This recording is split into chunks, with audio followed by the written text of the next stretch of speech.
Hi, this is Nirmala, advocate, Kurnool. Public private సెక్టార్లలో చాలా సందర్భాలలో డాక్యుమెంట్స్ సమర్పిస్తున్న సమయంలో ఆ డాక్యుమెంట్స్ లో ఎటువంటి లోపం ఉన్నా కూడా అఫిడవిట్స్ అడుగుతూ ఉంటారు. అయితే మనం చెబుతున్న మాటల కంటే చూపిస్తున్న డాక్యుమెంట్స్ కంటే కూడా ఎందుకు ఆ అఫిడవిట్స్ అంత ఇంపార్టెంట్ అనే దాని గురించి తెలుసుకుందాము.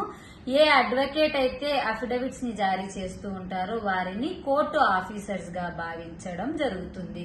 వారు ఖచ్చితంగా నోటరీ యాక్ట్ 1952 మరియు ఓత్ యాక్ట్ 1969 ప్రకారం లైసెన్స్డ్ నోటరీ పబ్లిక్ లేదా ఓత్ కమిషనర్ గారికి మాత్రమే ఆ అధికారం ఉండడంతో ఆ డిపోనెంట్ ఆఫ్ ద అఫిడవిట్ ఎవరైతే ఉన్నారో, అంటే అఫిడవిట్ సమర్పిస్తున్న వ్యక్తి ఆ అఫిడవిట్ లోని స్టేట్మెంట్స్ ఏవైతే ఉన్నాయో అవన్నీ కూడా పూర్తిగా స్వచ్ఛందంగా పూర్తి తెలివితో నిజాలు మాత్రమే చెబుతున్నానని కోర్టు ఆఫీసర్ ముందు ఒప్పుకోవడం వలన దానికంత ఇంపార్టెన్స్ రావడం జరుగుతుంది. భవిష్యత్తులో ఆ డిపోనెంట్ తప్పుడు సమాచారం ఇచ్చినాడని లేదా తప్పుడు అఫిడవిట్ ని సమర్పించినాడని తెలిసినా కూడా కొన్ని సందర్భాలలో జైలు శిక్ష కూడా పడే అవకాశాలు ఉంటాయి. సో ఎవరైతే అఫిడవిట్ సమర్పిస్తుంటారో వారందరూ కూడా ఇది తెలుసుకోవడం ఇంపార్టెంట్.